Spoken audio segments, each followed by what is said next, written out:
இல்லாதவருக்கு கொடுப்பதுதான் ஞானஸ்நானத்துடைய மிக முக்கியமான காரியம். மனம் திரும்புவதுடைய மிக முக்கியமான கான்செப்ட் இல்லாதவர்களுக்கு கொடுக்க வேண்டும்.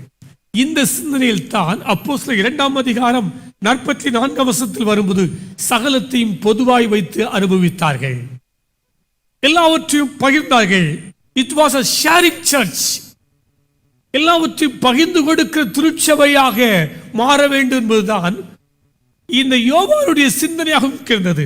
அதுதான் மனம் திரும்புவதுடைய அடையாளம் என்று சொன்னார்.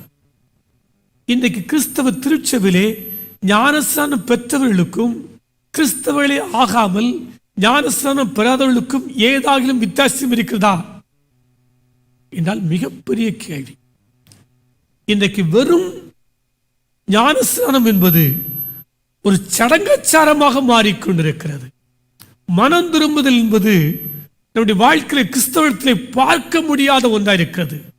புறஜாதி மக்களுக்கு காணப்படாத மோசமான காரியங்கள் கூட கிறிஸ்தவத்திலே மலிந்து காணப்படுகிறது.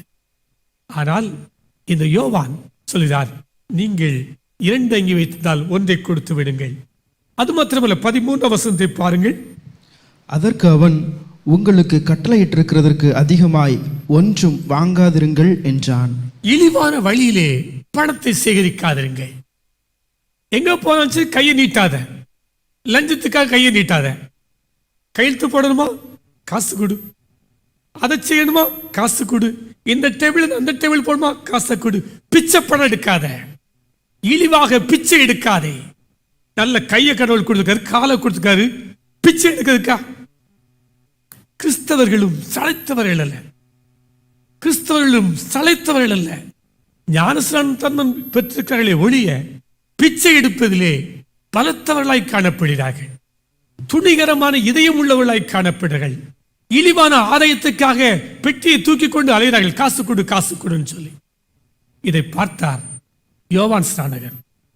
இழிவான ஆதாயத்தை விரும்பாதே, உனக்கு கொடுக்கப்பட்ட பணம் போதும் என்று நினைத்துக்கொள். 3வது சொல்கிறார், லூக்கா 3 அதிகாரம் 14 வசனத்தை வாசிப்போமா? போர் சேவகரும் அவனை நோக்கி, நாங்கள் என்ன செய்ய வேண்டும் என்று கேட்டார்கள். அதற்கு அவன், நீங்கள் ஒருவருக்கும் இடுக்கண் செய்யாமலும் பொய்யாய் குற்றம் சாட்டாமலும் உங்கள் சம்பளமே போதும் என்றும் இருங்கள் என்றான். அடுத்தவனுக்கு தீங்கு செய்யாதீர்கள், ஆக்ஷன் ஓரியன்டட். அடுத்தவனுக்கு தீங்கு நினையாதீர்கள், தாட். 2 காரியம் இருக்கிறது. நம்முடைய கிறிஸ்தவனுடைய தாட், ஆக்ஷன் என்பது மற்றவர்களுக்கு தீங்கு செய்யக்கூடாது. ஆக இந்த 3 மிக முக்கியமான காரியங்களை யோவான் ஸ்நானகன் எடுத்து வைக்கிறான். அந்த வழியாகத்தான் இயேசுவானவர் ஞானஸ்நானம் பெற்றுக் கொள்கிறார்.